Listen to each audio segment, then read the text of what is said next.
Alhamdulillahi Rabbil Alamin. Wassalatu wassalamu ala ashrafil mursalin wa ala alihi wa sahbihi ajma'in. Subhanaka la ilma lana illa ma 'allamtana innaka antal alimul hakim. Rabbi li sadri wa yassir li amri wa hlul 'uqdatam min lisani yafqahu qawli. Rabbi yassir wa la tu'assir wazidni bil khair wa ba'd.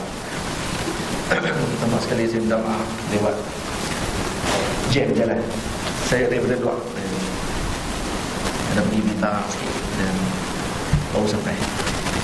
Baik, kita baca pada hari ini fasal yang keempat berkaitan dengan kitab-kitab yang diturunkan oleh Allah Ta'ala. Qala al-mu'allif rahimahullah ta'ala wa nafa'ana bi'ulumihi wa 'ulumikum fid dharain amin. Arba'atun min kutubin tafsiluha Tauratu Musa bil huda tanziluha Zabur Dawudin wa Injilun ala Isa wa Furqanun ala khairil mala. Wajib bagi setiap mukallaf untuk beriktikad dengan 4 kitab yang diturunkan secara tafsir. Jadi kita kena beriman secara tafsir dengan 4 kitab ini. Itu dengan nama sekali. Kita kena ingat dengan nama. Ini yang pertama Taurah yang diturunkan kepada Sayyidina Musa alaihissalam. Yang kedua kitab Zabur yang diturunkan kepada Sayyidina Dawud alaihissalam. Yang ketiga Injil yang diturunkan kepada Sayyidina Isa alaihissalam. Dan yang seterusnya Al-Furqan yang diturunkan kepada Sayyidina Muhammad sallallahu alaihi wasallam. Manakala kitab-kitab yang lain yang diturunkan oleh Allah Ta'ala kepada para rasul, kita wajib beriman tapi dengan cara ijmal, tidak tafsir. Tafsir macam secara terperinci 4 kitab ni. Sekali dengan nama kena ingat. Taurat, Injil,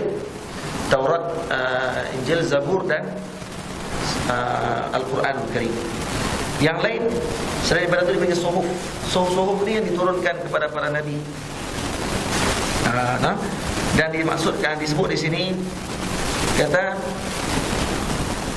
keseluruhan kitab yang Allah Ta'ala turunkan ada lebih kurang 104 kitab. 104 kitab. Dan ada pandangan sebut 114 kitab yang diturunkan Allah Ta'ala. Yang paling pandangan yang paling sahih, tidak ada bilangan yang khusus terhadap kitab tersebut. Jadi kita tak katalah ada 104 kitab sahaja, tak sebut sahaja di belakang. Kita tak akan kata 114 sahaja. Jadi tak boleh sebut sahaja tu, kerana tidak secara khas kita katakan banyak ni saja yang ada. Mungkin banyak lebih pada tu lagi, atau mungkin kurang dan sebagainya. Ya, baik. Kitab Zabur lebih banyak kepada hikam dan juga kalam-kalam hikmah yang Allah Ta'ala turunkan kepada Sayyidina Dawud alaihissalam. Manakala kitab Taurah, dia ada dalamnya disebut ni arba'atun min kutubin tafsiluha, 4 kitab yang mana wajib kita beriman secara terperinci. Tauratu Musa bil huda tanziluha. Yang pertama Taurah yang diturunkan kepada Nabi Musa sebagai pembawa hidayah. Dan dalam kitab Taurah ini ada terkandung hukum hakam dan juga hikam. Jadi hikam maksudnya Allahumma salli ala sayyidina Muhammad, hikmah-hikmah yang terdapat dalam Taurat. Manakala Zabur diturunkan kepada Nabi Dawud, Injil kepada Nabi Isa, wa Furqanun ala khairil mala. Khairil mala maksudnya Rasulullah sallallahu alaihi wasallam. Sebaik-baik. Manakala Injil lebih banyak kepada kalam-kalam hikmah. Nabi Isa alaihissalam turun dengan membawa Injil dan juga membawa hukum dalam Taurat. Di 2 kitab, Taurat dan Injil sekali. Nabi Muhammad SAW dalam Al-Quran kandung semua kitab yang lain. 3 kitab, Zabur, Injil dan juga Taurat. Baik.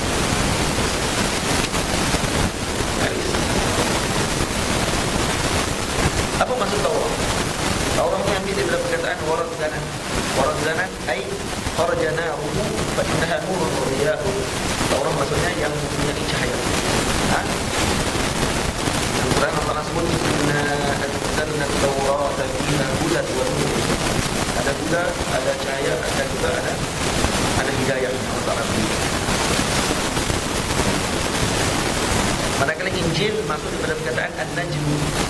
Min an-najm wal istikhraj khulasat syai'. dia yang mengambil pati sesuatu yang terbaik, dikeluarkan daripada pati sesuatu yang terbaik, maka dinamakan kitab Nabi Isa alaihi salam dengan nama An-Najlu ataupun Al-Injil. Daripada perkataan An-Najlu, karena apa? An-Najlu mengambil daripada pati dalam Taurat dan dikeluarkan dalam kitab. Seterusnya, wa kullu qalil wal kalim biha kalamul hakamil alim. Wajib juga bagi setiap kata untuk kita beriktikad bahawa Allah Subhanahu wa taala telah menurunkan 30 suhuf kepada Nabi Allah Ibrahim alaihi salam, dan juga diturunkan 10 suhuf sebelum diturunkan Injil, dan sebelum diturunkan Taurat ada 10 suhuf yang diturunkan oleh Allah kepada Nabi Allah Musa alaihi salam. Jadi kita sebut Rasul Qalil, Al-Qalil maksudnya Nabi Ibrahim, wal Kalim yang Nabi Allah Musa alaihi salam.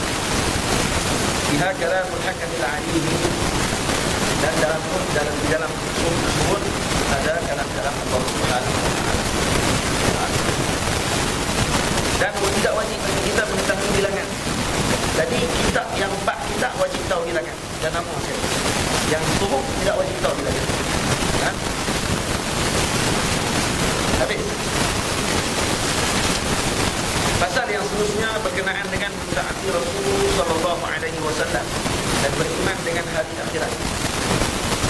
Baik ini wa kullu ma ata bihi Rasul fahabbu taslim wa qabul. Yang baik ini yang kata ulama Imam Ahmad Al-Marzuki baca baik ini menjawab hari kepada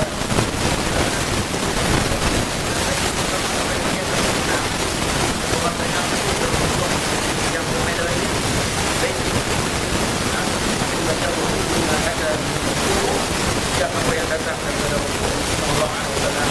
Faham juga akan dibuat kalau tidak kita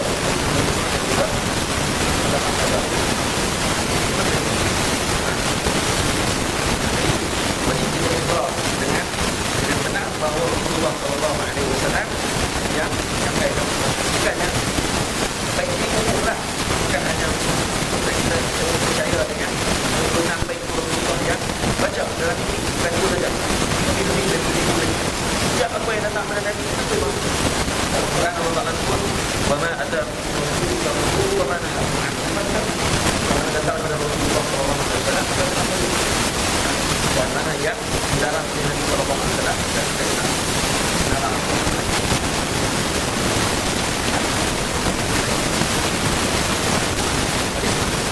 Baik yang ke-28, imanuna biyawmi akhir wajib wa kulli ma kana bihi minal ajab. Wajib bagi setiap kata juga untuk beriman membenarkan kata wujudnya hari akhirat, dan apa-apa yang berkaitan dengan hari akhirat. Contohnya seperti mana akan adanya perhimpunan di hari akhirat pada mahsyar, yang akan adanya di akhirat akan ada hisab, akan dihisab di depan Allah Ta'ala, dan akan ada sirat, dan akan ada timbang yang akan menimbang amalan, kemudian akan ada syurga, akan ada neraka, akan ada kolam besar yang mana akan diminum oleh muslimin, yang akan masuk dalam syurga yang bila minum air dalam haul neraka yang diminum oleh Nabi SAW, orang tidak akan lagi dahaga selama-lamanya. Ada itu kita minum air juga dan juga Allah minum dasar macam kita pergi ke 7-Eleven, kita beli ayam, kita yang besar minum, kita beli ayam pokok kan. Ada kita dahaga juga, kadang-kadang tak dahaga, kita belajar kena ke ayam, kita tak dahaga pun jadi seronok nak minum, belajar untuk nak bersedap-sedap dan juga lebih dan akan ada syafaat. Maka dinamakan hari kiamat ini dengan hari bagi Yaumul Akhirah. Yaumul Akhir, kenapa dipanggil Yaumul Akhir? Kerana tidak ada lagi hari. Itu adalah hari yang berakhir. Kerana tidak ada lagi dan tidak lagi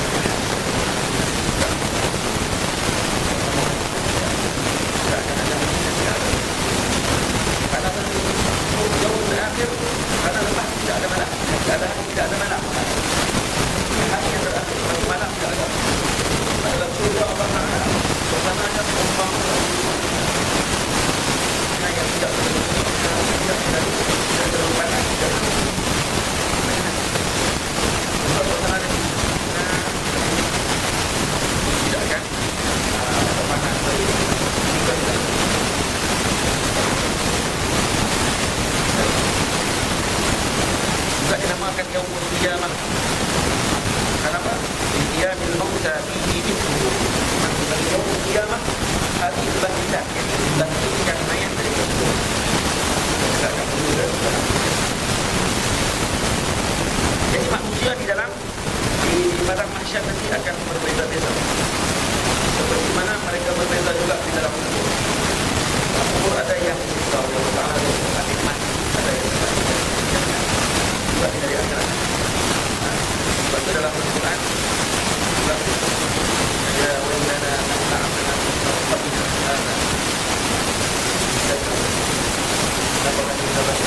yang baru terangkat. Kalau dia tidur dalam orang tak sedap untuk dia sama dia kiamat. Dia tidak bisa, tidak apa. Kalau dia masuk ke rumah, tidak. Bagi kiamat. Sampai tidur lagi. Kiamat. Ada yang disetah setiap hari. Ada yang dapat nikmat masa nikmat setiap hari. Dan Allah Taala dalam hadis Nabi Muhammad ada orang yang disiksa dengan api neraka dan dapat nikmat.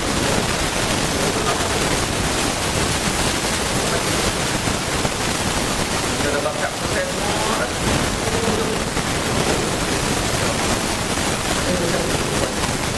Allah Taala dalam apa ada yang dimaki jangan. Dimaki jangan tak tahu. Dia tak bisa. Dia tak boleh nak buat dia betul tak mati. Mungkin ada kelebihan dia buat. Sebabkan dia bagaimana dalam beberapa kemudian pada dengan itu lalu bukakan dulu dengan bagi sebab kita dalam Islam letakkan juga kemudian kita turun lagi buat dia bagi Islam dia pun tak bagi ke tempat Allah. Ada apa lagi lagi? Karena ada lagi itu ada proses lagi ada lagi. Tak lagi banyak orang akan katakan benar itu kami akan bertanya. Jadi hancur jadi balik hancur lagi jadi balik maka dia akan selalu berlaku lagi. Kita akan kata orang kata kita tak tahu apa dalam rumah dan kita tahu.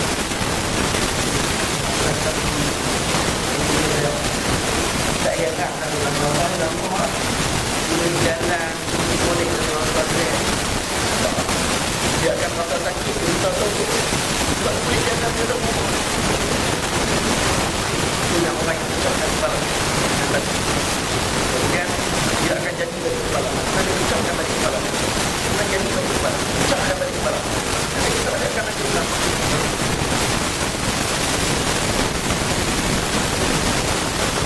dan kemudian orang-orang yang mungkar dengan nama ini mungkar dengan arahan Allah Ta'ala Allah mengatakan gigi mereka lebih besar oleh usia Allah Ta'ala besarkan badan mereka lebih besar oleh Allah Ta'ala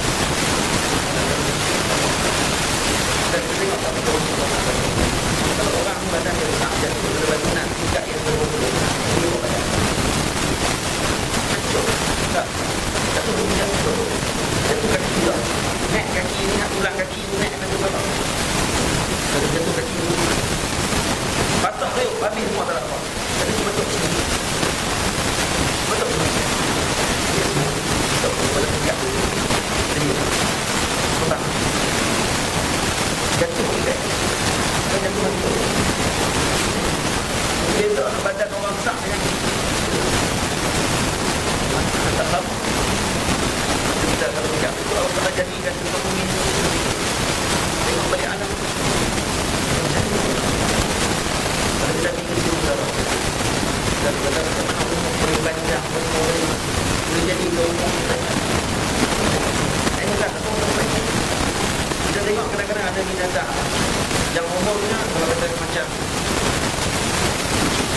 kucing umur 4 tahun dah jadi tua kita kalau umur 30 tahun anjing kalau umur 15 tak mampu lah tua orang dia bengkok pada badan umur 15 tahun anjing jangan buat tua aku tak anjing bengkok umur 15 tahun kita umur 15 baru masuk dekatan 3 baru nak naik makhluk dalam kehidupan semua kali kan atau dah seminggu kita bercampur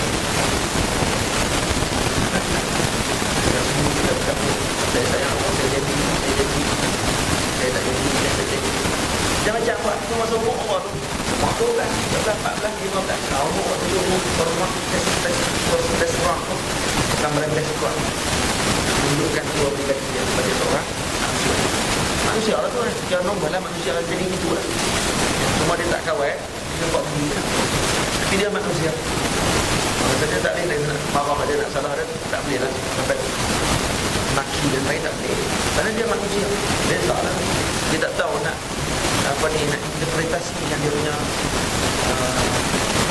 emosi dia tadi. Juga dia dalam diri dia ingat mah. Dia orang tengok manusia nak umur 13 baru nak mula nak kenal dunia. Anjing umur 15 nak mampu dah. Maksud dia umur 15 anjing sama dengan orang yang umur 90 tahun. Tu umur dia. Masa yang sama. Tapi perjalanan waktu tu berbeza. Nampak? Umur manusia dia tu lalak 40 hari itu. Kan orang itu 40 hari itu sama dengan 60 tahun orang lain. Dia tak puas dah itu 40 tahun. Pada kan dia buat apa? Kalau dia ceramah dia langsung kacau orang dah. Lepas tu dia akan nanti masuk neraka Allah Ta'ala. Dia akan kacau di neraka Allah. Dia akan ganggu di neraka. Dia akan menyiksa di neraka Allah. Betul tak? Tengok binatang-binatang. Kalau kita baca balik tadi, binatang pun tak banyak amal. Dia banyak ilmu, tapi umur pun cukup untuk kehidupan. Jadi Allah Ta'ala jadikan kita sendiri.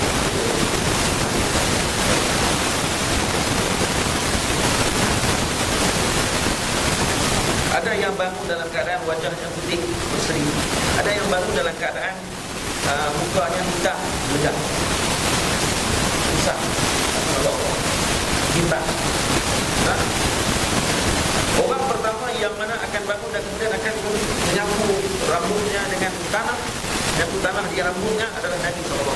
Nabi akan bangun dan Nabi akan bangunkan rambutnya. Dan dia akan juga berjalan. Orang yang pertama yang akan dibukakan kuburnya adalah Sayyidina Nabi SAW. Dan diikuti oleh Sayyidina Abu Bakar As-Siddiq, kemudian para sahabat di belakang. Ashabul Baqi' akan datang. Orang kita nak berbagai Baqi' ini pilihan Allah Ta'ala. Kita nak berbagai semua orang kita. Kadang-kadang orang di Indonesia di Mekah, dia baca mati di Madinah. Banyak Allah Ta'ala dia baca, dia punya tanah dia di Baqi'. Tanah dia sama dengan tanah Allah Ta'ala. Jadi saya nak tengok tanah kita di mana dijadikan tempat badan kita di mana, tengok tempat kita. Kata ulama tempat hati itu, hati dan kita dijadikan tempat. Di pagi Sayyidina Abu Bakar As-Siddiq dan Sayyidina Umar, sama dia adalah tanah menuju Allah. Hati ma'amlah orang yang cinta itu, orang yang cinta itu. Mereka akan memberikan tanah mereka sekalian. Sejak daripada alam azal lagi, mereka diambil tanah untuk tempat yang sama. Sedangkan dia nak nyanyi baca ni, Sayyidina Nabi SAW duduk di Sayyidina Abu Bakar As-Siddiq di bawah sikit dan batu Sayyidina Nabi SAW. Jadi mokak, kepala dia dekat mokak batu. Sayyidina Umar di kaki Sayyidina Abu Bakar As-Siddiq.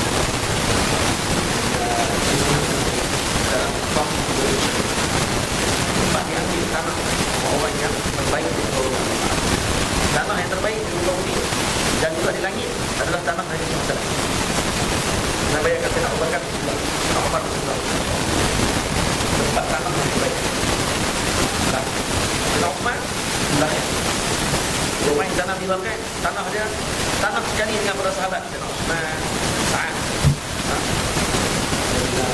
Sayyidina Ibrahim, anak Nabi SAW. Anak Sayyidina Aisyah, anak Sayyidina Hafsah, dan sebagainya para sahabat.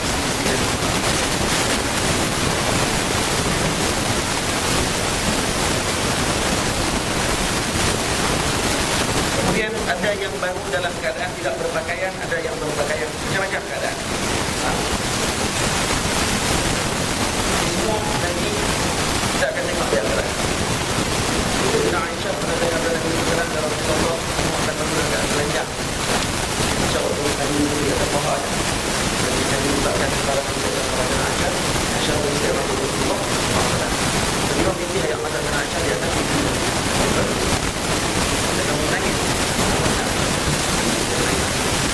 Kenapa menangis? Saya fikirkan dia ada. Dan dia terdahulu ada yang tidak.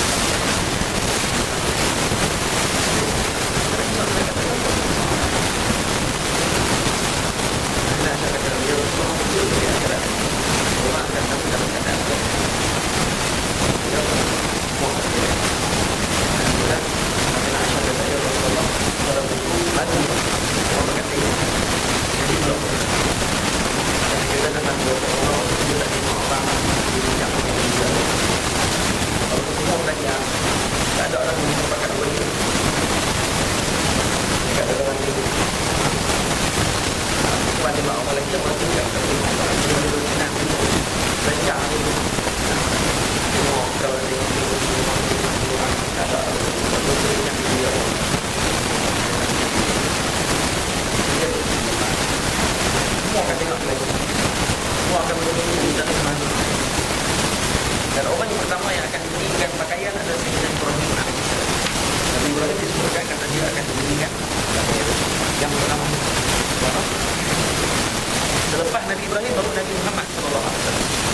beri pakaian kepada Nabi Ibrahim, dan bapak beri pakaian kepada Nabi sallallahu alaihi wasallam.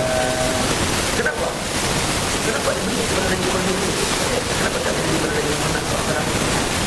Ini kepada Nabi Allah Nabi Ibrahim alaihissalam. Karena jika mana dia terjebak dalam api, jika mana dia hidup dengan bumi, maka api tersebut membakar habis pakaian Nabi Allah Ibrahim alaihissalam. Jika bakar habis semua pakaian, ini bermakna api tersebut masih lagi memberi kesan. Bukan api kesan Allah. Api itu masih lagi bertugas dengan tugas api, yaitu makan udang.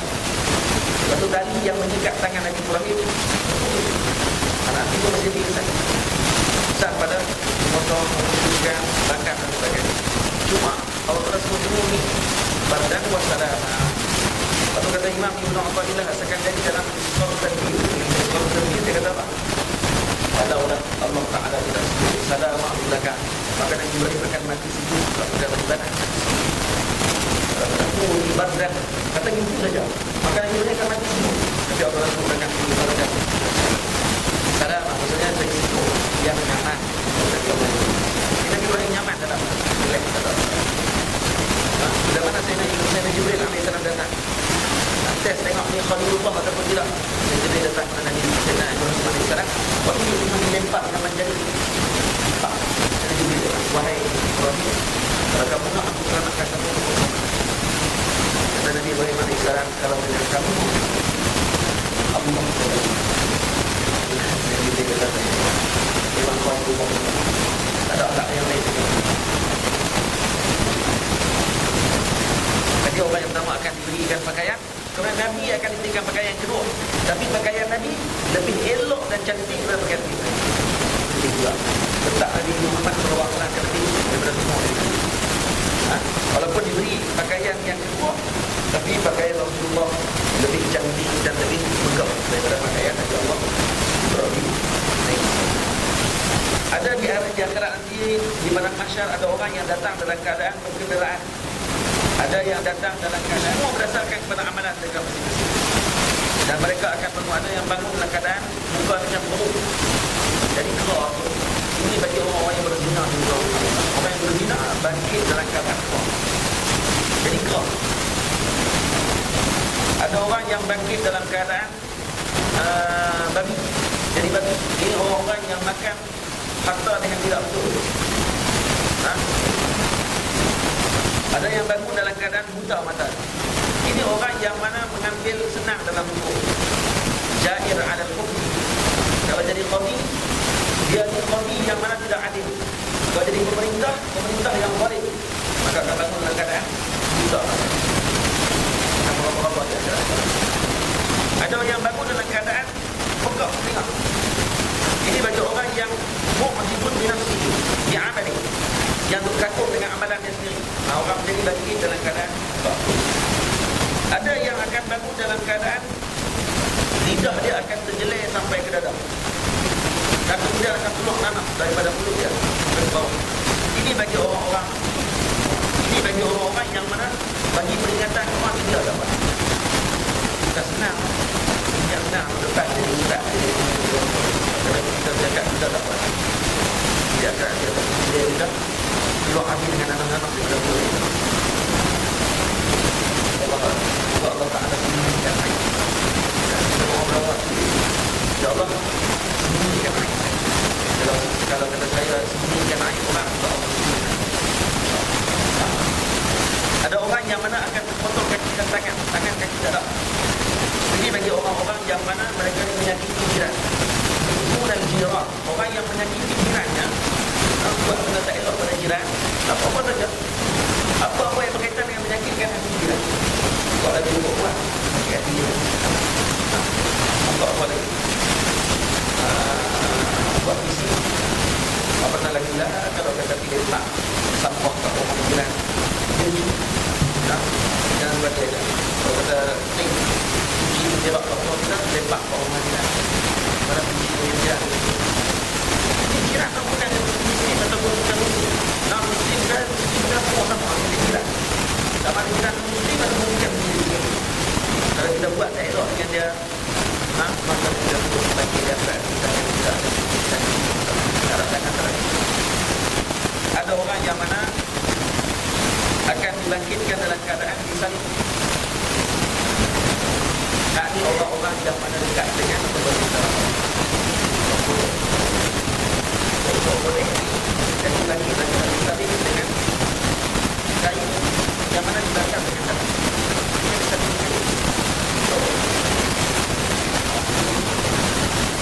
Dan ada orang yang mana bangkit dalam keadaan buruk lebih daripada bangkit.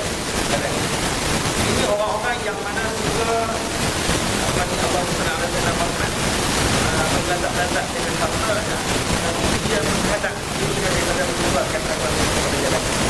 Jangan tahu Allah. Tapi juga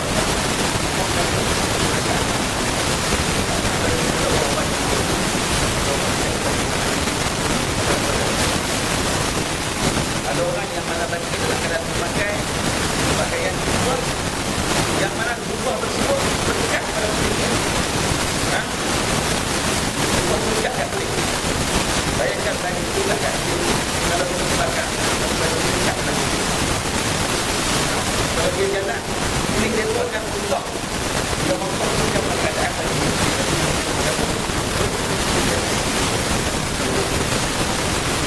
Pakaian pakai rumah. Takkan pun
Mana 23?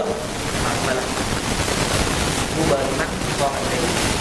Untuk siapa yang menghidupkan, untuk siapa yang menghidupkan malam sekarang. Menghidupkan dengan cukup sembahyang tarawih, sembahyang isyak berjamaah dan dan juga menghidupkan malam. Banyakkan zikir, banyakkan doa.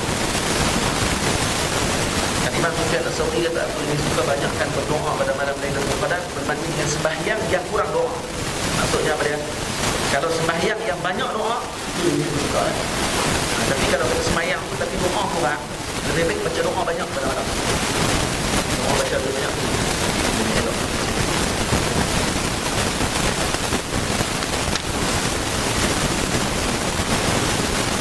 Habis, panjang maksud doa. Oh, contoh ni pakai tak habis. Kena otak. Kita doa moga Allah Ta'ala selamatkan kita. Dan kalau kata ibu bapa semua takdirkan pada masuk surga Allah Ta'ala jangan doakan kita. Bila anak-anak kita yang kecil-kecil ni kalau kita masuk surga Allah jangan lupa dekat kawan-kawan kita yang ada sekali. Kalau minta ini kita cerita sekali. Dia hafal Quran. Orang hafal Quran 70 orang minta ini. 70 orang. Ulama pun 70 orang tak boleh. Tapi ulama ni dia bahaya. Macam-macam dia nak nampak. Cakap kalau silap sikit, bila terjelai keluarkan dengan anak-anak. Dia kacau. Ada pun hafal Quran. Hafal Quran pun bahaya juga. Kalau hafal bukan kerana Allah Ta'ala. Hafal kerana nak abad kata kita ni hafal. Hafal kerana nak biar abad suara kita sedap. Nah, ini untuk imam nak abad kata suara kita sedap. Kawan. Orang macam ni pun nanti akan dikenakan hukuman Allah Ta'ala.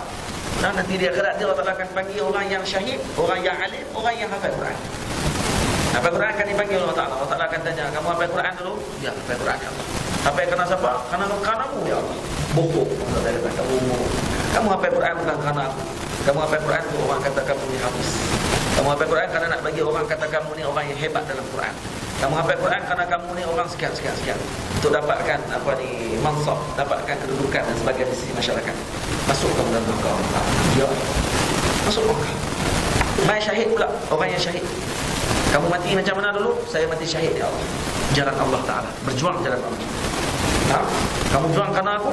Ya, kerana-mu ya Allah. Kamu sebenarnya berjuang kerana nak suruh orang kata kamu ni orang yang berani. Kamu ni orang yang hebat. Kamu ni orang yang perkasa. Maka kamu pun mati.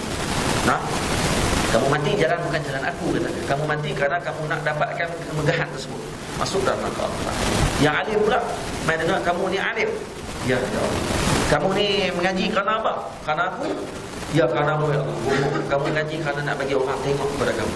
Nak bagi orang kata kamu ni alim, kamu ni ulama, kamu ni kaza. Orang nak bagi orang puji macam-macam dengan ilmu dan sebagainya. Masuk neraka Allah Ta'ala. Alhamdulillah kita ni. Kalau itu kita nak kena buat apa tadi? Nak kena betul niat dah. Kalau kita tak betul niat, pakai tinggal terus mengaji, pakai tak buat apa terus. Sagi nak mengaji jadi alim, sagi jadi riak, malah mengaji sampai jadi alim. Nak hafal Quran, takut sagi masuk neraka. Sekali malah hafal Quran. Sampai sikit jadi haknya nak berjuang dalam Allah Ta'ala berat, nak berjuang lagi dia kata berani sangat. Dia nak kata nak dia rasa kemah. Kadang terlintas hati kita benda gitu, terus tipu lah. Terus tipu kata takkan lintas. Al-Imam ada seorang ulama besar hadis, dia sebut apa? Saya mula belajar hadis. Masa kami mula-mula belajar hadis, tidak ada langsung niat saya kerana Allah Ta'ala. Memang kerana untuk nak bagi orang kata saya ada hadis. Tujuan dia yang pertama. Tapi akhirnya disebabkan belajar betulkan niat. Maksudnya nak kena kita ni mujahadah diri kita. Barang. Dan nak tengok dalil ikhlas ke tidak ketika mengaji. Tapi tak bolehlah tentu sangat. Ini kata ni ulama yang letakkan. Nak tengok dalil ikhlas ataupun tidak. Tengok dari segi mana kegunaan ilmu daripada masyarakat. Akan datang. Kalau orang ni dulu waktu belajar dia ikhlas kerana Allah, hidup dah sampai ke akhir hidup dia nanti. Saya cakap ni bimbang nak cakap ni. Takut nak cakap. Takut kena atas kepala. Hidup dia mengaji kerana Allah, maka dia akan belajar mengajar daripada hidup dia mula sampai mati nanti hidup dalam keadaan mengajar. Hidup dia akan mengajar. Ikhbalun nas alaih. Manusia akan terima dengan pengajian yang disampaikan sampai habis. Kalau orang ni mengaji tak kerana Allah Ta'ala, kadang-kadang kita tengok dengan amalan dia. Dia mengajak sekat jalan dia. Lepas tu dia mula gembira dah. Dia lari kot lain dah niat dia. Kemudian dia mula nak melencong kot lain, kata ke orang tu, kata ke orang, lepas tu habis. hingga habis semua majlis pengajian. Ini dalil orang ni tidak diterima oleh Allah Ta'ala amalan pengajian. Waktu dia kena mengaji dulu, kena ikhlas dulu waktu mengaji ni. Sebab tu kata seorang imam bila mana dia tengok anak murid ramai pakat main mengaji hadis, dekat 4,000 anak murid main mengaji hadis, maka imam ni gelak kepada kawannya. Dia gelak. Kata orang tanya pada kenapa kamu gelak? Dia kata saya gelak tengok pelajar-pelajar hadis pada zaman tu. Mengaji ilmu hadis, masya-Allah, ramai yang datang. Kami dulu pun macam ni juga, dia kata. Hampir 5,000 orang datang bagi pengajian dengan seorang guru kami. Tapi yang keluar menjadi ulama hadis berapa orang? Hanya 4 orang saja. Daripada 4,000 tu, 5,000 tu 4 orang aja jadi. Nampak? Masya-Allah. Sama Azhar pun sama juga. Keluar sampai berapa puluh ribu orang. Yang keluar jadi ulama besar boleh kira dengan jari. Dia jangan heran. Ada orang kata tak mau hantar Azhar, kenapa? Kerana pakat balik tak jadi kata. Tak semestinya. Hantar anak-anak pergi ke Azhar. Ada lagi sampai bila kata dah Syekhul Azhar tak sokong dengan apa ni Dr. Musi. Kan tak sokong. Nah. Berkata gitu, malahan hantar pergi Azhar. Rasa tahu hati nak pergi Azhar. Kamu tengok apa dah ni? Kamu tengok semangat kan? Kamu tengok tentang apa dah? Video yang apa ni Syafiq Gumuh dalam tu, masya-Allah, tabarakallah. Tengok orang pakat kata, saya kata dah mesti akan keluar yang perkataan-perkataan gitu. Saya sebut dah, dengar bagi elok-elok yang saya sampaikan. Saya tidak menentang langsung orang yang berada di rumah Adawiyah. Hak yang menentang dengan apa ni Abdul Fattah Sisi, sikit pun saya tidak akan sentuh mereka. Malah saya menyokong yang mereka tu duduk di rumah Adawiyah. Saya menyokong mereka. Hak yang menyokong Dr. Mursi, saya sokong dengan hak yang menyokong Dr. Mursi. Nah, saya mencela pula apa yang dilakukan oleh Abdul Fattah Sisi. Abdul Fattah Sisi dan konco-konconya. Cuma lah ni yang jadi masalahnya, pandangan mereka ni diubah arah daripada Abdul Fattah Sisi, diubah pada Syekhul Azhar. Ini masalah. Faham tak? Dia kata politik Abdul Fattah Sisi. Maksud dia dah berjaya. Dia berjaya mengalihkan pandangan orang ke arah para ulama, untuk orang hentam ulama. Dan akhirnya Pok ni memang Pok Dajjal. Faham? Dajjal ni dia tahu dah, kata orang yang lawan dengan ulama, maka mereka akan menang. Kami akan kuat lagi. Lagi orang lawan ulama, lagi kami kuat. Lagi orang lawan ulama, lagi kami akan kuat. Jadi poin dia benar ni, bagi orang tumpu ke ulama, kutuk ulama, mati ulama, cerca ulama, maka akhirnya kami akan makin kuat. Bukan mereka akan menang, kami akan kuat lagi lepas. Nampak tak? Ini poin dia, Pak. Iblis ni cerdik je. Iblis dia tak bodoh. Bukan betul-betul. Lalu dia betul-betul sihir, dia cakap apa? Tak cakap apa langsung. Dia relax. Dia hantar tentera dia. Kemudian orang duk tumpu ke Syekhul Azhar. Nampak tak? Kita jangan main dengan mainan tu. Kita ni tertipu dengan mainan por ni. Nah. Itu masalah. Bila saya pertahankan, saya kata jangan cerca Syekhul Azhar, dia kata saya pada Abdul Fattah Sisi dah bunuh. Dengar elok-elok saya cakap tu, dia komen dah bawah. Dengar pun tak habis pasal tu. Lepas tu komen dah bawah. Habis tu macam mana darah umat Islam yang lain yang telah untuk saya tak sentuh pasal darah umat Islam. Itu memang kita celah pun. Kita celah hari ni masalah kenapa yang nak pergi kutuk Syekhul Azhar lebih-lebih. Dia kata, lepas tu bila saya sebut Syekhul Azhar duduk dalam rumah, lebih banyak duduk dalam rumah. Lepas mana peristiwa dibunuh 50 orang tu, Syekhul Azhar duduk dalam rumah sebagai tanda protes. Lepas tu ada pula tulis, kalau duduk di rumah buat apa, kata turunlah ke medan. Kenapa kamu nak lazimkan benda yang tak lazim? Lazimkan dia turun? Adakah lazim mesti dia turun ke tempat tersebut untuk menandakan sokongan dia dan sebagainya? Tak lazim benda tu. Wajib ke turun waktu tu? Tak wajib. Siapa kata wajib? Turun. Mana hukum wajib kata turun? Tentang kezaliman. Tentang kezaliman tak punya turun. Orang menentang dalam hati. Dia dah ada orang pakat turun dah semua. Tak apa lah. Masing-masing dengan iman masing-masing. Dan kalau dia tak mau turun, adakah kita nak lazimkan, nak kata dia ni orang yang munafik kerana dia tak turun? Kamu dah cepat tak hukum ke orang ni, masalah malam-malam. Orang yang tak sekali dengan dia, munafik tu. Orang yang tak sekali dengan dia, kafir. Orang yang tak sekali dengan dia, ahli bid'ah. Orang tak sekali dengan dia, dhalalah finnar. Ni masalah. Faham tak? Hak tu yang fikrah saya nak sampaikan. Saya minta maaf kalau kata anda demonstrasi ikut ni, saya turun. Tak ni, itu suka saya. Kebebasan kan. Kalau saya turun kerana menentang kezaliman dan sebagainya, apa-apa. Kalau saya turun, saya pun nak turun. Walaupun buku saya tidak memilih pada pandangan tersebut. Nah, la ilaha illallah. Ni masyarakat dulu saya sebut. Bila sebut macam ni, orang awam dia akan nak faham. Dia akan kutuk kita terus. Dia kata ke kita pula. Tak minta kat ni tak ada lagi lah orang kata saya penyokong sisi. Kalau ada tu silap banyak lah. Tapi kata aku menyokong sisi lah. Ni sokong Syekhul Azhar ni maksud dia menyokong sisi ke ni? Dia pergi buat terus mantik kepala otak dia sendiri. Mantik betul ke gitu? Pening orang jadi. Sebab tu kita kata zaman dah zaman fitnah, lebih baik jaga diri kita. Lah ni yang kita kena celah lah ni. Celah apa? Celah perbuatan sisi tu sebenarnya. Celah perbuatan Abdul Fattah Sisi tu yang menggulingkan. Yang kamu nak kena pergi ubah arah pergi ke Syekhul Azhar tu apa? Nah, dia hanya watak yang dihidupkan dalam percaturan politik sisi ini untuk nak mengubah pandangan masyarakat daripada dia pergi ke Syekhul Azhar. Kerana Syekhul Azhar adalah mazhar ketua umat Islam pada ketika tersebut. Yang bila Syekhul Azhar berkeluar kenyataan jadi dia pun jadikan isu. Ni tengok, dia tak sokong. Dia sokong sisi, sokong pemerintah yang zalim, sokong terus. Jaga mulut lah. Lebih baik jaga mulut daripada tersilap cakap. Lebih baik saya tersilap tak bercakap, saya tersilap tak celah daripada saya silap celah. Dia Allah tak tanya kita kenapa kamu tak celah dulu, kenapa kamu tak celah, tak tanya gitu. Tapi kita takut nanti Allah Ta'ala tanya kenapa kamu celah sedangkan dia tak salah ketika sebut. Takkan baca kita betul. Nampak? Hak ni yang disebut dalam hadis Nabi SAW, yang mana unta rebau masuk dalam lubang. Nak rebau masuk dalam lubang, lepas tu nak keluar balik tak boleh. Kalau cakap laju sangat, lepas tu nak tarik balik tak boleh lah. Dah silap cakap dah. Nampak? Dah silap cakap. Lepas tu kita kata kita pula, habis tu ulama-ulama yang lain tak erti lah. Syekh Qardawi tak erti lah. Sebab lawan dengan pandangan Syekhul Azhar. Cuba tengok boleh Syekhul Qardawi cakap apa dengan Syekhul Azhar.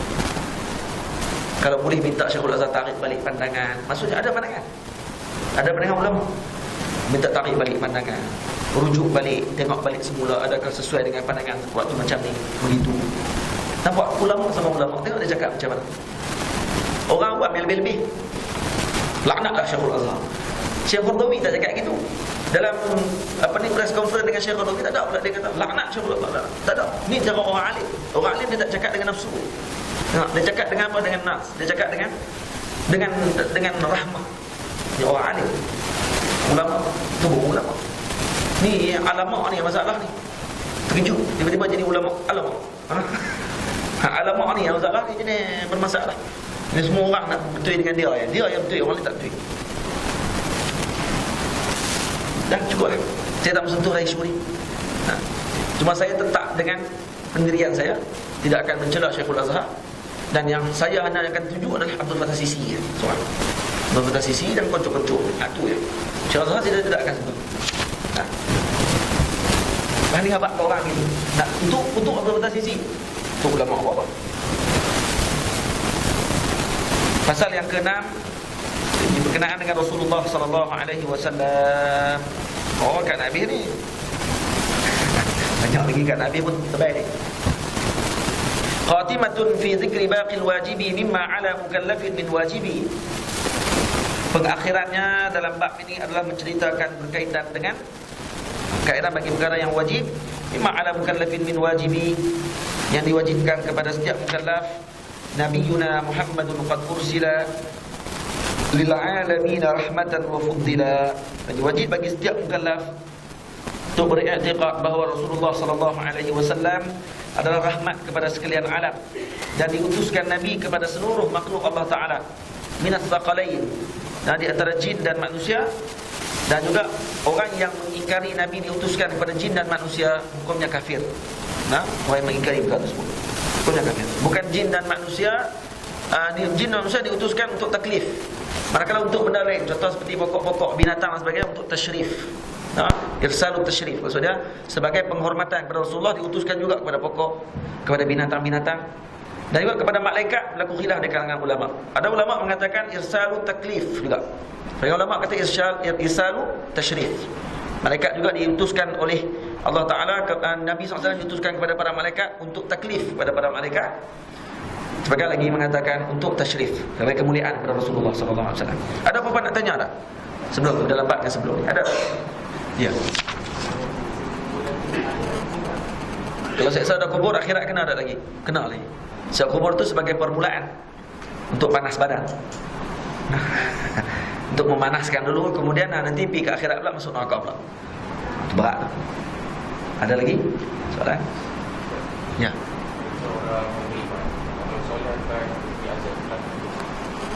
Orang yang beriman akan diazab dalam kubur juga. Orang yang beriman akan diazab dalam kubur juga. Harus. Boleh jadi. Nah, sebab tu hak Allah Ta'ala. Dia kan ustaz nak jawab, tak boleh. Mu'tazilah tu. Tak boleh ni Mu'tazilah. Jadi harus hukum. Jawapannya harus. Harus ini apa dia? Bukan harus maksudnya kalau buat pun dapat pahala, buat tak dapat apa, tak buat pun tak dapat masalah apa. Itu harus hukum syarak. Ini harus akad. Orang yang mana maksudnya ini beriman dimasuk dengan api neraka Allah Ta'ala. Dan boleh jadi orang yang kafir, orang yang mungkar, dan juga orang yang melakukan perkara yang dilarang oleh Allah Ta'ala dimasukkan dalam syurga oleh Allah Ta'ala. Boleh jadi. Itu hak Allah Ta'ala. Kan hak kita syurga dan neraka. Hak Allah. Nampak? Ada lagi? Soalan? Ada? Habis? Makcik? Ada? Ya?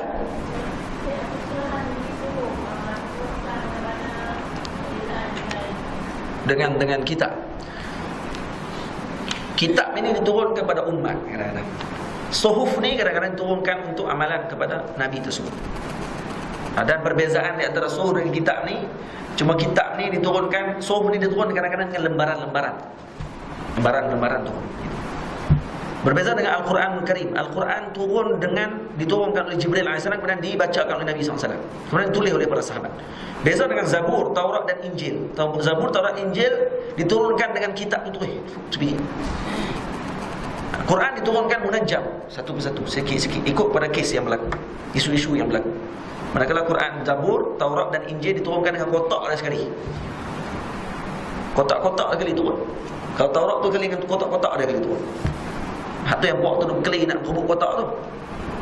Antara peristiwa peperangan Ain Jalut tu kan. Talut dengan Jalut tu antaranya adalah kerana untuk merebut kotak tu lah.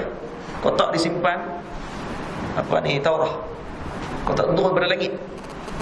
Jadi mestilah ada keajaiban tertentu yang dia nak daripada kotak tersebut. Kalau turun sekali dengan kotak dia.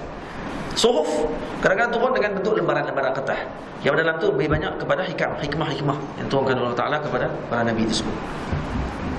Ada lagi? Habis. Baik. Kemudian disebut berkenaan dengan Rasulullah SAW, lil alamin rahmatan wa fuddila. Nabi diutuskan sebagai rahmat kepada setiap mukallaf, pada seluruh alam. Dan Allah SWT disebut di sini, pandangan yang paling tepatnya, Nabi bukan diutuskan kepada umat akhir zaman sahaja, malah Nabi diutuskan juga kepada Nabi yang terdahulu, dan juga termasuk kepada umat-umat yang terdahulu, termasuk sekali. Nampak? Sebab tu Nabi sebut dalam hadis, bu'istu ilan nasi kafatan, aku diutuskan kepada manusia keseluruhannya. Surah Nabi bilang daripada awal kejadian, daripada Nabi Adam AS sampailah ke akhir zaman nanti, semua tu diutuskan. Nabi SAW diutuskan kepada mereka semua. Yang Quran sebut, wa ma arsalnaka illa kafatan lin-nasi. Siapa yang menafikan kata Nabi diutuskan kepada seluruh umat daripada awal kejadian sampai akhir kejadian, faqad kafar, kata ulama, maka kafir dia. Kalau dia menafikan ayat Allah Ta'ala dan menafikan hadis Rasulullah SAW, seolah dia menafikan dan merendahkan kedudukan Nabi SAW. Jadi hatta Nabi-Nabi yang terdahulu juga wajib, kalau kata Nabi diutuskan pada zaman mereka, wajib mereka mengikut Nabi SAW. Sebab tu bila mana Sayyidina Umar radhiyallahu anhu pernah membaca kitab Taurah, buka kitab Taurah, maka Nabi SAW marah. Nabi kata, kalau kata saudaraku Musa AS hidup, maka dia tidak ada kelayakan untuk membawa wahyu pada ketika tersebut, melainkan dia kena ikut aku, kata Nabi SAW. Kalau Nabi Musa hidup waktu itu, Nabi Musa kena ikut aku. Kenapa nak baca Taurah? Itu yang Nabi Musa, Nabi SAW marah kepada Sayyidina Umar radhiyallahu anhu. Wa fuddila, dan wajib bagi setiap mukallaf untuk beriktikad bahawa Nabi SAW adalah sebaik-baik Nabi. Dan juga sebaik-baik Rasul, dan Nabi Muhammad adalah ketua kepada para Nabi dan Rasul. Dan disebut dalam hadis, ana sayyidu Ana sayyidul alamin yaumal qiyamah wala fakhar. Aku adalah ketua kepada seluruh alam pada hari kiamat nanti. Bukan tujuanku berbangga aku ceritakan benda tersebut.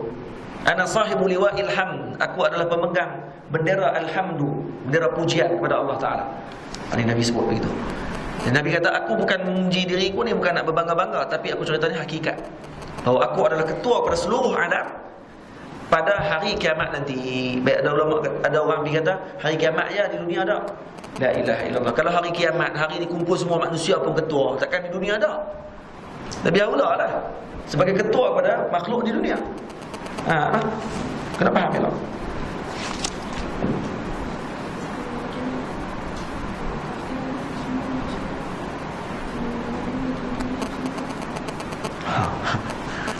Azrail tanya, waktu di akhirat nanti manusia yang tinggi-tinggi itu nanti sama dengan kita. Kalau dia tinggi, kita pun dah bawah kecil. Hak yang zaman Ad, kaum Ad, hak tinggi sampai 2-3 meter, 6, 7, 8 meter tu, hak tu tinggi, kita rendahkan itu. Allah. Tak pasti lah. Mungkin besar tu, mungkin sama besar dengan kita. Allah Ta'ala berhak tu buat. Cuma kalau masuk syurga ni semua sama tinggi. Cuma daripada mahsyar tu tak tengok nampak ada delegasi ke sana, ada delegasi ke sini. Mak dia besar-besar. Boleh jadi. Tak mustahil benda tu. Ada lagi?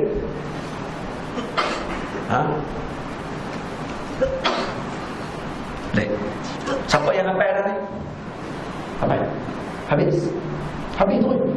Masya Allah. Malu aku. Habis tak?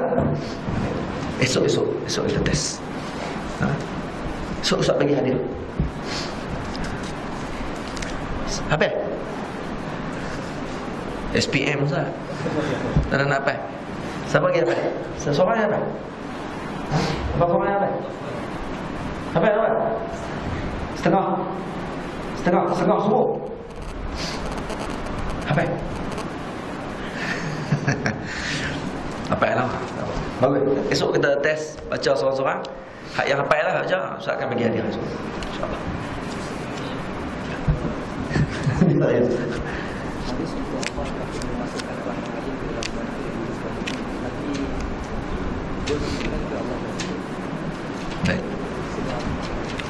Sebab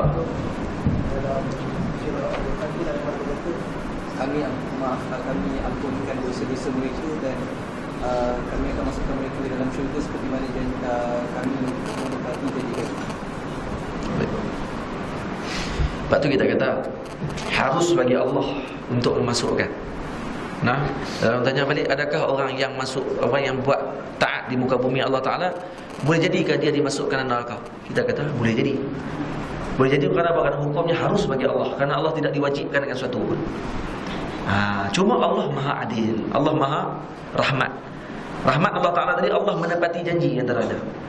Maka Allah akan menepati janji tersebut. Jadi maksud dah berlaku dah benda tu, wallahu a'lam. Cuma harus dah berlaku, harus boleh jadi orang yang beriman masuk neraka. Boleh jadi dimasukkan Allah Ta'ala dalam neraka Allah Ta'ala. Cuma berlaku dah benda tu, itu yang menjadi persoalan. Berlaku ke tak? Sah pada Allah Ta'ala. Cuma kita letak hukumnya harus. Sebab kalau kita kata tak boleh, orang beriman mesti masuk syurga, kerana Allah dah janji dah benda tu. Pasal dia nampak tak? Kita ada sikit Mu'tazilah waktu tu. Ada sikit, ada bau-bau Mu'tazilah. Mu'tazilah dia sebab dia seolah mewajibkan. Bila Allah Ta'ala tak bagi masuk, saudara kalau Allah kata masuk pun juga, dia akan salahkan Allah. Allah pun bohong. Nampak? Dia akan jadi gitu. Sebab tu kita kata baik, harus bagi Allah Ta'ala. Bila orang yang pegang gitu, kalau Allah Ta'ala tengok orang ni beriman tau, tiba-tiba dia masuk dalam neraka, kita kata apa waktu tu? Allah berhak untuk masukkan siapa saja di tempat yang dia keingin. Kan dulu Allah dah janji dah, kata dia akan masuk dalam syurga Allah Ta'ala. Memang Allah Ta'ala janji. Tapi lah ni, mungkin orang ada benda yang kita nampak, yang Allah Ta'ala nampak lebih berat lagi. Kita nampak dia beriman dengan amal ibadah apa semua. Macam tadi, orang yang baca Quran, orang yang sembahyang malam, orang yang berjihad jalan Allah Ta'ala, sepatutnya kita nampak dengan mata kepala kita, dia ni akan masuk syurga terus, kerana berjuang jalan agama Allah Ta'ala. Tapi Allah nampak yang lain. Kamu bukan buat kerana aku, kamu pembohong sangat. Kamu ni buat kerana nak dapat nama, soal kau. Nampak? Kerana tu pula. Buat amal baik tak? Buat amal baik. Tapi akhirnya akan masuk syurga tak? Akan masuk balik syurga Allah Ta'ala. Tapi disiksa dulu kerana perbuatan yang dia buat. Dia akan masuk balik dalam syurga Allah Ta'ala. Jadi dengan syarat dia adalah ilaha illallah. Itu kita kata harus bagi dia permulaan, kita kata boleh hukumnya kalau Allah Ta'ala masukkan orang beriman dalam syurga Allah Ta'ala, ada dalam neraka. Dan orang yang jahat masuk dalam syurga, boleh jadi benda tersebut. Cuma Allah Ta'ala janji dalam Al-Quran orang yang baik akan masuk syurga. Allah janji dalam Al-Quran begitu. Cuma sah pada Allah Ta'ala. Sah pada Allah Ta'ala. Faham tak? Maksudnya ya.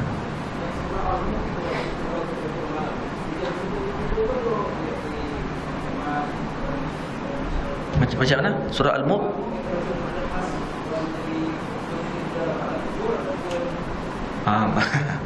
Baik, surah Al-Mulk kalau kita baca akan menyebabkan kita akan diselamatkan daripada azab kubur. Ya, adakah di kubur saja kita akan tidak diazab, kemudian lepas bangkit daripada kubur terjang masuk syurga neraka balik? Maksudnya semua sekali lah. Sebab kalau permulaan pintu pun dah dilayan dengan baik, masuk sampai ke dalam pun akan dilayan dengan elok, insya-Allah. Bagi maksudnya nak beritahu kata orang yang nak luaskan alam kubur dia, dalam kubur nak bagi luas, nak bagi lapang, senang, seronok dalam kubur, banyakkan baca surah Al-Mulk. Maka itu akan membantu nanti ketika dia mati kelak. Maka maksud di situ sebagai permulaan ni, sebagai pintu menyambut orang yang mati tersebut. Pintu sambut tu pun dah elok dah. Ini bermakna pengakhir dia pun insya-Allah akan elok. Nampak tak? Soalan dalam hadis Nabi sebut khairul bidayah tadullu ala khairin nihayah. Permulaan yang baik itu bermakna kepada pengakhiran yang insya-Allah baik. Jadi permulaan dia baik, masuk kubur dengan keadaan elok, lapang kubur dia, maka dia akan masuk syurga Allah Ta'ala insya-Allah. Nampak tak?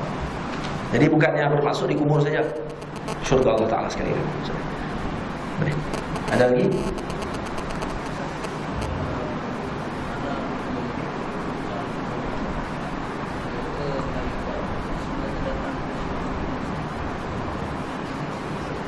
Ni keluar tajuk ni. Keluar tajuk sikit. Tajuk berkenaan tarikat. Dia kata tarikat berasal daripada Syiah. Baik. Yang pertama kita kata itu dakwaan. Dakwah ni dia macam khabar. Al-khabar yahtamilu sidq wal kadhib. Ini betul masalah. Baik, dia kata tarikat ini daripada Syiah. Itu dakwah. Baik, kalau dakwah saja tak cukup, kena buat main bukti dan dalil. Seperti mana yang depa selalu kata bukti dalil tu. Kita pun nak minta bukti dalil kata memang tarikat ni daripada Syiah. So tolong buat main. So dia buat main. Kalau dia kata begitu, tolong buat main satu benda yang meyakinkan kata betul tarikat ni daripada Syiah. Akhirnya benda tu tak ada. Tarikat ni ada awal lebih daripada awal daripada Syiah ni. Apa maksud tariqah? Tariqah ni jalan maksudnya. Tariqah ni maksudnya jalan. Jalan apa? Jalan salafus salih. Jalan Rasulullah sallallahu alaihi wasallam. Tariqah ni lebih kepada apa? Lebih kepada suluk. Suluk ni lebih kepada apa? Lebih kepada ni amalan hati kita, amalan-amalan untuk kita bawa menuju kepada Allah Ta'ala. Syiah. Dan ada Syiah amalan-amalan pening orang. Songkok pun Syiah. Pakai kasut dia ni kasut Syiah ni. Syiah pula. Kurma pun Syiah juga. Nah. Kurma Iran. Wah, Syiah ni. Kurma tu boleh cakap dia. Aku pun Syiah juga. Aku kurma ya. Tapi buat macam mana dah tumbuh di Iran. Kita kata tak mau beli kurma tu sebab nanti bantu pada Iran. Tak apa lah tu. Habis lah ni Yusuf Tayyub pun tukar dah kurma dari Timur Tengah. Tak boleh kurma dari Iran. Dulu kurma daripada Iran tu lepas. Dan Yusuf Tayyub pandai dah dalam radio. Sila belilah kurma dari Timur Tengah. Timur Tengah tak abang negara mana. Kata abang Tunisia lagi orang kaji-kaji penipu besar. Daripada Iran juga. Kalau tidak rugi, tutup Yusuf Tayyub, buka nama lain pula, Yusuf Tayyib pula. Kerana ambil pada Tunisia pula. Nampak? Kilang di Penang. Kurma pun semua bagi ke Syiah habis. Pening ni dah. Kereta pun kalau main bendera, kereta Syiah ni. Syiah juga. Bendera Syiah. Syiah lagi kan. Itu memanglah ada dalam lambang depa tu. Sampai ke tarikat pun nak bagi ke Syiah juga. Kita kata tu lah. Orang ni dia bila tak tahu dia akan jadi musuh kepada benda tersebut. Mana? Dia duk nampak ni tarikat yang depa duk sebar dalam apa ni YouTube, tarikat apa yang depa kata tarikat ni bangun berdiri lepas tu berzikir. Allah. Pegang tangan Allah mai. Allah. Astaghfirullahalazim. Ya ada zaman Rasulullah macam ni.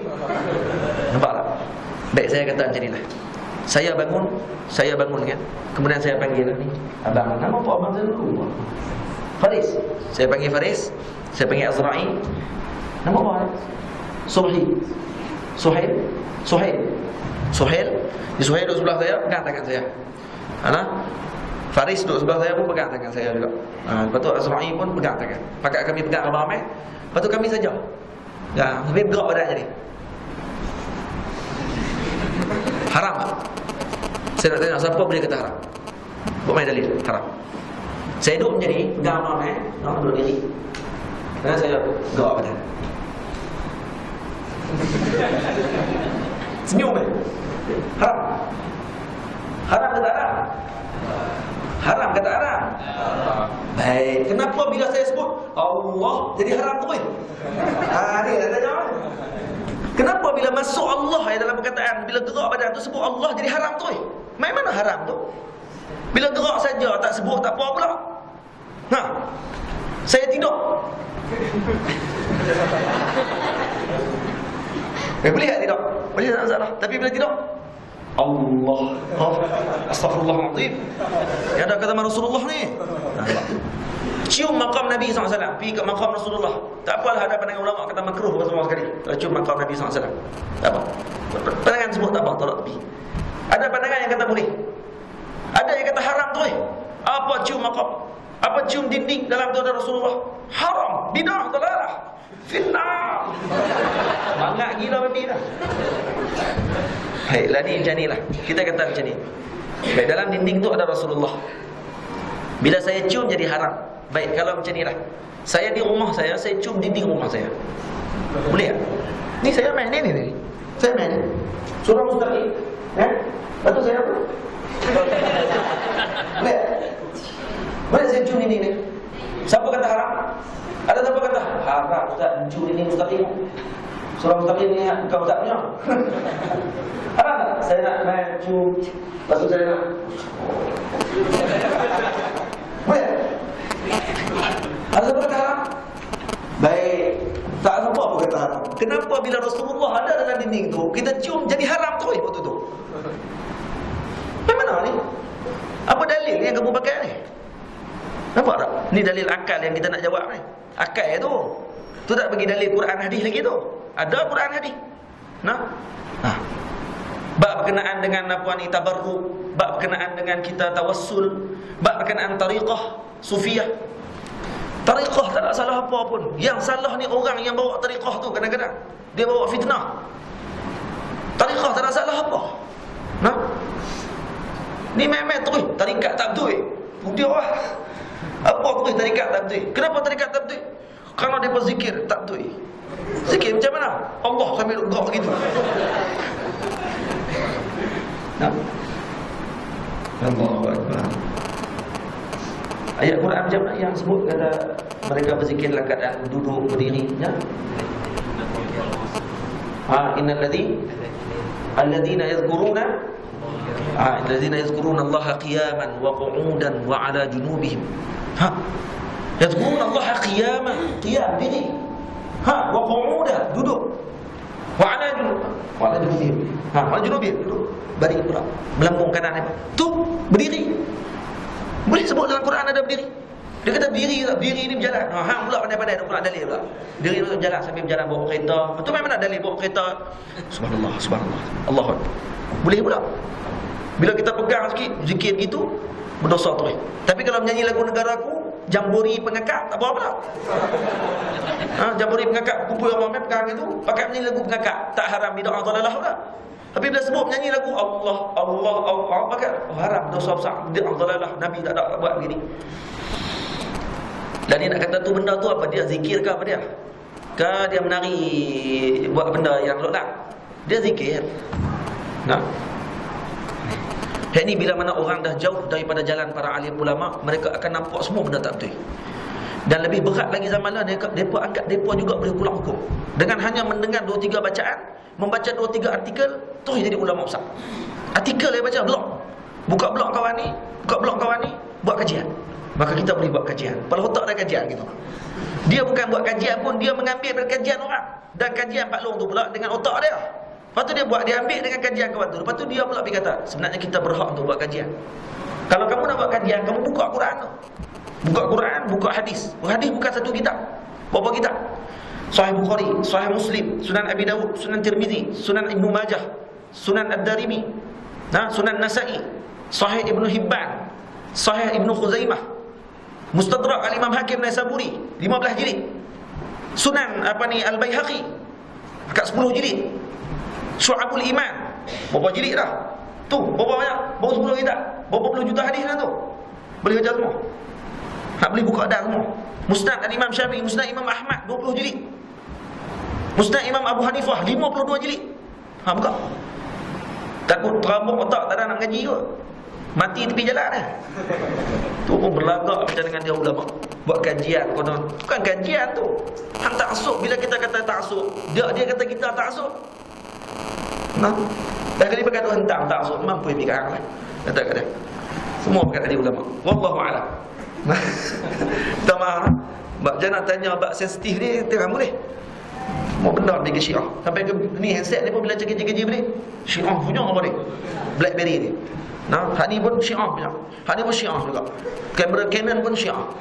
Spek mata ni kena cek balik Ray-Ban ni. Syiah apa ni? Syiah apa? Ni mic Syiah. Ni pun daripada Syiah Kashmiri ni. Syarikat apa ni? Syarikat Syiah. Sampai ke semua benda Syiah ni pening kita. Bagi sikit-sikit cukup lah kat mereka. Hak kena kita ambil kat kita. Satu yang saya nak sebut Ustaz Fadil Nur.